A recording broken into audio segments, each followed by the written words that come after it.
मैं भी अपने देशवासियों के साथ, अपने परिवारजनों के साथ इस उमंग और उल्लास से जुड़ा हुआ हूं। तो भारत आज से अंतरिक्ष का नया बॉस बन गया है और जैसा मैं कह रहा था आपको, आज अंतरिक्ष में जाकर चांद पर लैंड करके हमारा जो चंद्रयान-3 है वो दुनिया से पूछ रहा है, स्वागत नहीं करोगे हमारा?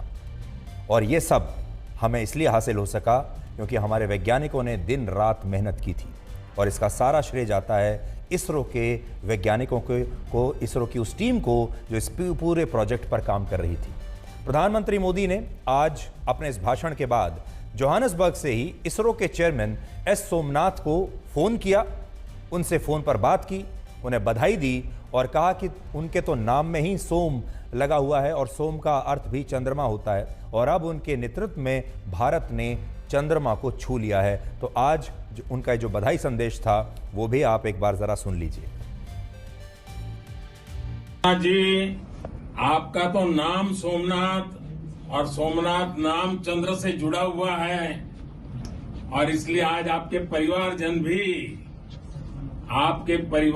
भी बहुत आनंदित होंगे। मेरी तरफ से आपको, आपकी पूरी टीम को बहुत बहुत बधाई और सबको मेरी तरफ से अभिनंदन कह दीजिए और हो सके उतना जल्दी मैं आप सबको रूबरू में भी बधाई दूंगा।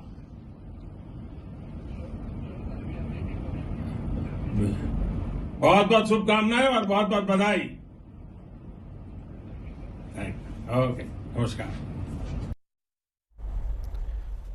अब इस ऐतिहासिक सफलता के बाद ब्रिक्स समिट से लौटने के बाद 26 अगस्त को प्रधानमंत्री मोदी बेंगलुरु में इसरो के मुख्यालय जाएंगे और चंद्रयान-3 की पूरी टीम को इस ऐतिहासिक सफलता के लिए स्वयं उनके साथ मिलकर उन्हें बधाई देंगे। चंद्रयान-3 ने चंद्रमा की सतह पर सॉफ्ट लैंडिंग करने के बाद एक खास संदेश भेजा है जो आज हर भारतीय को सुनना चाहिए, आपको सुनना चाहिए। और इस संदेश में चंद्रयान-3 ने कहा है कि भारत, मैं अपनी मंजिल पर पहुंच गया हूं और तुम भी अपनी मंजिल पर पहुंच गए हो और ये मंजिल है चांद।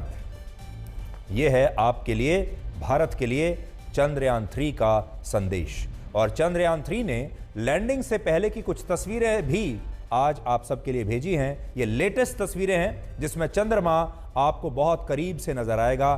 ताज़ा तस्वीर लैंडिंग के समय जो उसने ली हैं चंद्रयान-3 ने, अब उन्हें देखिए।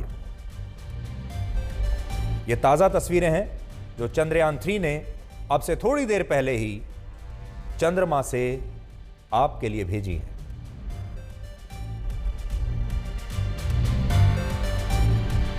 चंद्रयान-3 की लैंडिंग ने भारत को एक ऐसी उड़ान दी है जिसमें सही मायनों में आज़ादी के नए पंख लगे हैं और इसलिए हम आपसे ये कह रहे हैं कि आज के दिन को आप भारत का नया स्वतंत्रता दिवस भी मान सकते हैं। विज्ञान के क्षेत्र में तो आज ही स्वतंत्रता दिवस है।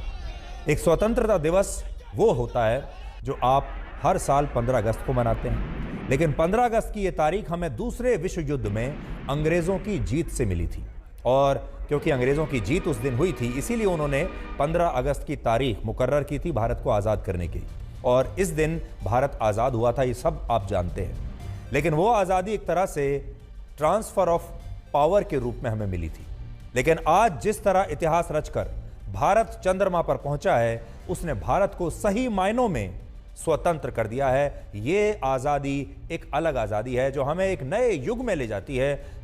आज़ादी के 76 वर्षों के बाद अब भारत एक नए युग में आया है और ये नया युग है भारत का लीडरशिप का युग, जब भारत दुनिया का नेतृत्व कर सकता है। अब हम गुलाम नहीं हैं, अब हमारे अंदर हीन भावना नहीं है, अब हमारे अंदर एक बेचैनी है और हमारे अंदर वो बेचैनी ये है कि अगर कोई हमारे लिए दरवाज़ा नहीं खोलेगा तो हम उस दरवाजे को तोड़कर उसमें प्रवेश कर जाएंगे। वो स्थान हम हासिल करके रहेंगे, वो सम्मान हम हासिल करके रहेंगे। और ये एक ऐसी स्वतंत्रता है जिसमें हम कॉपी पेस्ट वाली गुलामी से अब बाहर निकल आए हैं। भारत के चंद्रयान-3 को पश्चिमी देशों से कॉपी पेस्ट करके विकसित नहीं किया गया है, बल्कि भारत के वैज्ञानिकों ने वर्षों तक रिसर्च करके, अनुसंधान करके, कड़े परिश्रम से देश को इस काबिल बनाया कि आज हम अपने खुद के बनाए चंद्रयान से चंद्रमा की सतह को छू सकें, यहां पर तिरंगा लहरा सकें। और यही तो सही मायनों में असली आज़ादी होती है। आज़ादी वो होती है जिसमें हमारी उपलब्धियों में किसी दूसरे का प्रभाव नहीं होता। और इसीलिए आज पूरा भारत राष्ट्रभक्ति के रंग में डूबा हुआ है। आप ये तस्वीरें देखिए, ये तस्वीरें उन वैज्ञानिकों की हैं जो आज चंद्रयान 3 के सफल होने के बाद देशभक्ति के रंग में डूबे हुए थे, पूरे जोश में नजर आ रहे थे। और इसरो का पूरा मुख्यालय और कंट्रोल कमांड सेंटर भारत माता की जय और भारत के नारों से गूंज रहा था। और यह जश्न यहीं तक सीमित नहीं था। देखिए आज क्या जश्न था इसरो के मुख्यालय में। ये सारे हमारे वैज्ञानिक कितने खुश थे, क्योंकि वर्षों की जो परिश्रम था, वर्षों की मेहनत आज रंग लाई थी।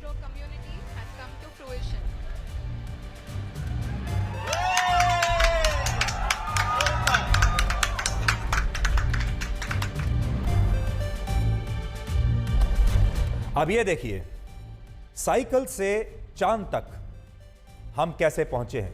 ये सफर हमारा इसरो का जो सफर था, ये कई दशक पहले इस तरह साइकिल से शुरू हुआ था और ये अब यहां तक पहुंच गया है। ये हमारी यात्रा है, ये हमारी जर्नी है। और इसीलिए आज हम आपसे कह रहे हैं कि यह तस्वीर अपने आप में बहुत कुछ कह रही है।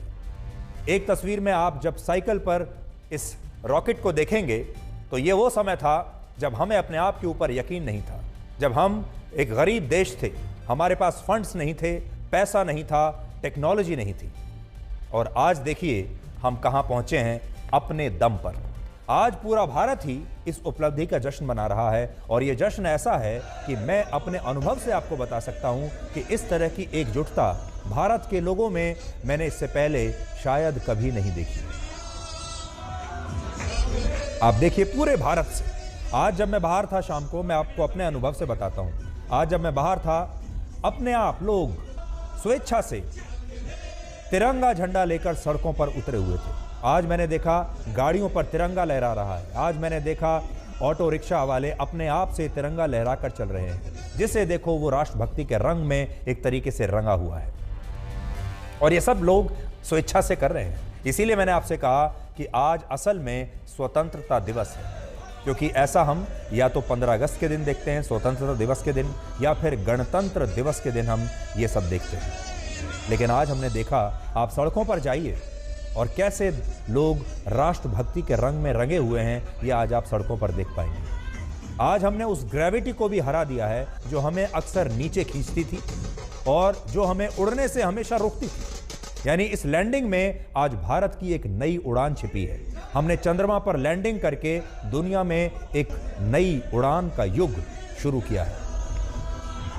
आज मुझे वर्ष 1970 में आई एक फिल्म पूरब और पश्चिम का एक गाना याद आ रहा है, जिसके बोल इस तरह थे। देताना दशमलव भारत तो यूं चांद पे जाना मुश्किल था, धरती और चांद की दूरी का अंदाजा लगाना मुश्किल था। तो भारत ने पहले दुनिया को जो जीरो दिया, जिससे दुनिया चंद्रमा पर पहुंच पाई, और अब भारत ने दुनिया को वो मार्ग दिखाया जिससे चंद्रमा के उस हिस्से तक पहुंचना संभव हो पाया जहां आज तक किसी देश के अंतरिक्षयान के कदम नहीं पड़े थे। इसलिए आप आज इन तस्वीरों को देखिए जिसमें आपको पूरा भारत जय हिंद के रंग में रंगा हुआ नजर आएगा। लेकिन देखिए 1970 का जो अभी मैंने आपसे जिक्र किया, ये गाना आज याद करने का दिन है, क्योंकि ऐसा लगता है कि ये गाना शायद आज के दिन, आज के लिए लिखा गया था। लैंडर मॉड्यूल पूरी तरह से सेफली और सॉफ्टली चंद्रमा की सतह पे लैंड हो चुका है। ये हम लोगों के लिए बहुत ही गर्व की बात है। हिंदी में एक कहावत है कि चंदा मामा दूर के, लेकिन अब हम ये कह सकते हैं कि चंदा मामा अपने घर के।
तो इतने करोड़ों लोगों ने आज इस ऐतिहासिक क्षण को एक साथ मिलकर देखा है।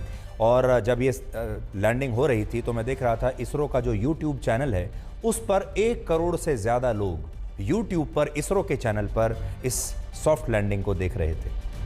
और अब आप खुद सोचिए कि इससे पहले आपने भारत को इतनी बड़ी संख्या में किसी एक चीज़ को देखते हुए कब देखा था। ये कोई वर्ल्ड कप का फाइनल नहीं था, ये एक ऐसा क्षण था जिसे हर भारतीय महसूस कर सकता है। इसमें ना जाति बीच में आई, ना धर्म बीच में आया, ना कोई क्षेत्रवाद बीच में आया। सारे के सारे लोग 140 करोड़ लोग सिर्फ एक भारतीय बन गए और भारतीय के तौर पर आज वो सब तालियां बजा रहे थे। लेकिन अब आप में से बहुत सारे लोग इसे समझना चाहते होंगे कि ये उपलब्धि क्या है और ये लैंडिंग आखिर कैसे हुई। तो बहुत ही सरल भाषा में आपको समझाने के लिए मेरे साथ इस समय एक बहुत ही युवा एस्ट्रोनॉमर हैं जिनका नाम है तान्या महेश्वरी, जिन्होंने आज पूरे दिन इस लैंडिंग पर जो है नजर रखी है, इसे समझा है और वो आपको बताएंगे कि चंद्रयान 3 का जो लैंडर और रोवर है वो दुनिया को चंद्रमा के बारे में और क्या क्या बता सकता है। और ये जो